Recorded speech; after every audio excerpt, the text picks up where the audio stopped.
Welcome to lesson number 7. Today we're going to be discussing how to write a conclusion to finalize this journey that we've been on together. So if we imagine an essay is basically like a journey. We begin the journey by leaving the port or the harbor, and we set off with a hypothesis. We are going to explore something, and we have a hypothesis. A hypothesis just means I think this is going to happen. So our introduction is kind of like introducing the journey, and it's introducing where we're going to go and where we think this situation or this journey will take us. Okay, so if you imagine we set off sailing on our ship, we have an idea of where we're going to go. We give people a map in the introduction, and then we begin to show them these places that we're going to visit by making them clear and visible, and show them the places that we're going to visit. And in an essay, we're going to visit one island. We're going to explore that island by setting down our anchor. We're going to anchor the boat, so this is to do with our idea being clear and reasonable and well connected. And then we're going to explore that island or that idea, and that's going to help us to then take up a new idea. Then on the journey, we're going to take the ship and continue looking for another idea, and we'll arrive at the second island. We'll set down our anchor, which is our linker, and then we'll make sure our argument is deep through asking the deep dive technique questions, and then we'll make sure it's all interconnected with the skeleton system to make it logical. And finally, in the conclusion, what it's like is arriving back at port. So we've been on a journey, and now we have returned from the journey, and we want to tell them, what did we learn? That's basically what the conclusion is the end of a long journey. And this is the point of what we use the conclusion, is to let the people know where did we go, what did we discover, and what is the relevance or importance based on the results. So what is a good conclusion? A good conclusion is not adding more ideas. One mistake I see a lot with students is that they add new ideas or new islands into their conclusion. We do not want to add new ideas in the conclusion. We don't want to talk about anything else that was not already discussed, because that just makes the situation more confusing and hasn't been explained clearly or deeply, and then we're entering into confusion territory. We're making our reader confused about why this new idea has been added, and it won't be explained deeply or clearly. So avoid adding extra ideas or extra topics when you are writing your conclusion. So basically, this conclusion should summarize the main points or arguments presented that you gave in the paragraphs above, and it should provide a sense of closure. It shouldn't open up new avenues of discussion. We should be coming home on our ideas and what they result in. Another thing we should avoid when we're writing our conclusion is repeating what we wrote in the introduction.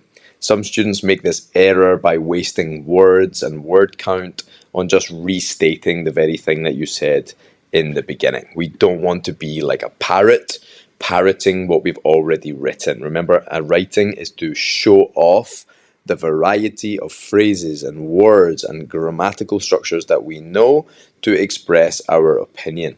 We don't want to waste words by just repeating them. Okay, so while it's important to echo the themes that we've discussed, it's important to discuss points we've made earlier. The conclusion should offer a fresh perspective. It should not be a parroting of what we've already said.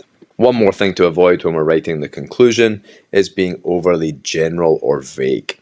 Another mistake that often happens with intermediate writers is that they tend not to be too specific with the conclusions or insights that they got from the journey that they went on in the essay. So to avoid being too vague or general in this conclusion, and try to think of something specifically that you learned and that you want to bring home and you want to share with others based on the journey and experience you went on during the essay. Okay, so imagine you're returning from a trip, you've experienced a few ideas on the way, and you want to tell someone about what you learned from those experiences. So yes, the essay is like a journey, and as it nears its end, you want to bring a conclusion and tell others about the experiences or insights that you learned from the journey, not just explaining the journey. Explain what did you actually learn from that journey that was interesting or significant. Explain maybe why the journey was worth taking. Why was it important to go on this journey through these ideas? And maybe summarizing the results based on the ideas that you presented, based on your hypothesis, which is like your introduction. Introduction is kind of a hypothesis. It's like, I think this is what we're going to discover on our journey. And in the conclusion, you're going to say, I think we did discover this, or I think that maybe we didn't discover that. You can actually go positive or negative. And you should connect it with your authority voice technique or your statement of fact. So if you use these techniques that I taught you in the earlier lessons, the conclusion will be very easy to write. You will just position your argument, whether you're for the authority voice or you're for the statement of fact that you made, or you might be against it. So if you wrote a technique that I taught you in the last lessons, then this will be very easy for you to do. So what you should do is position yourself based on the introduction. Do you agree or do you disagree with the authority voice or statement of fact that you used in the introduction? Then you should check the strength of this agreement. So we want to ask the question, from our introduction, did our ideas in idea number 1 and idea number 2, did they make my belief in my introduction stronger?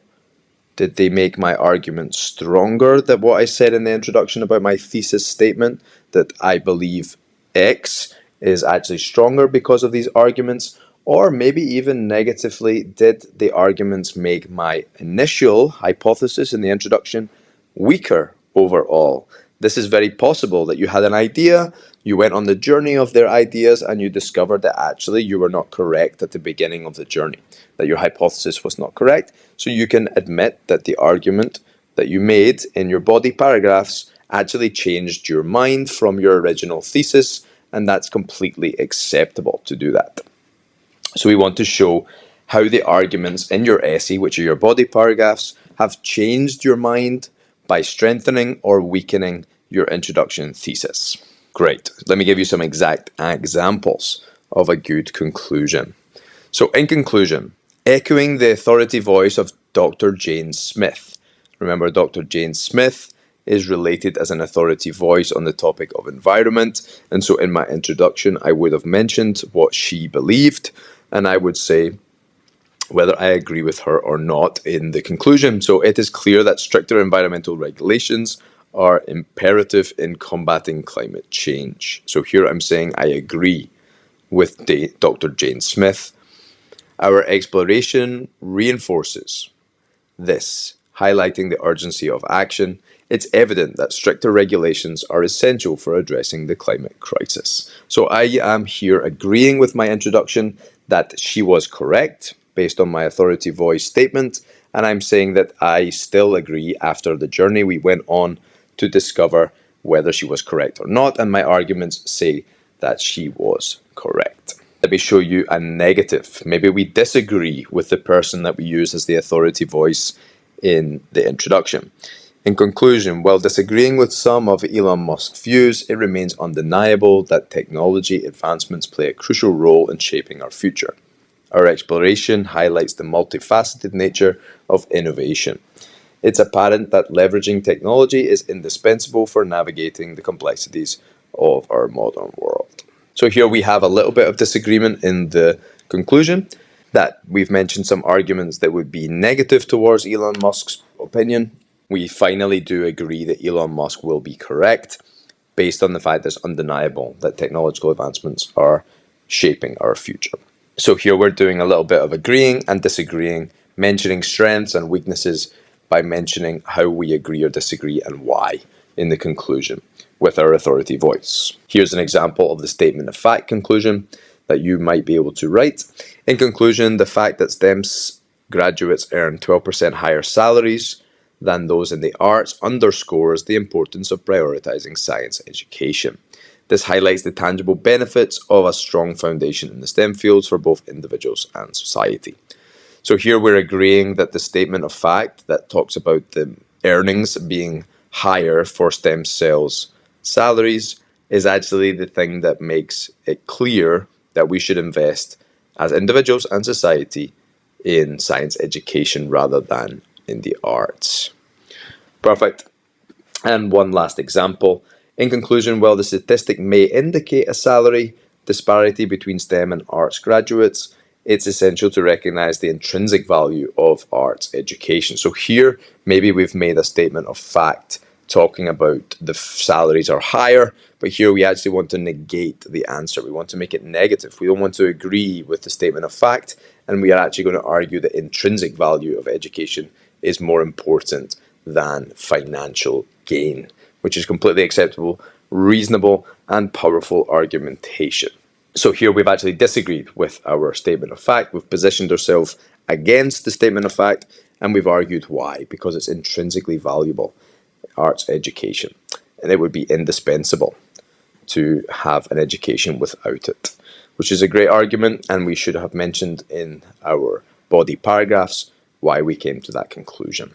So there's some examples of how to easily write a conclusion. When we've written a good introduction with a clear statement, then we can position ourselves for or against, and we can say whether these arguments make our belief in the hypothesis or our thesis statement stronger or weaker, and why.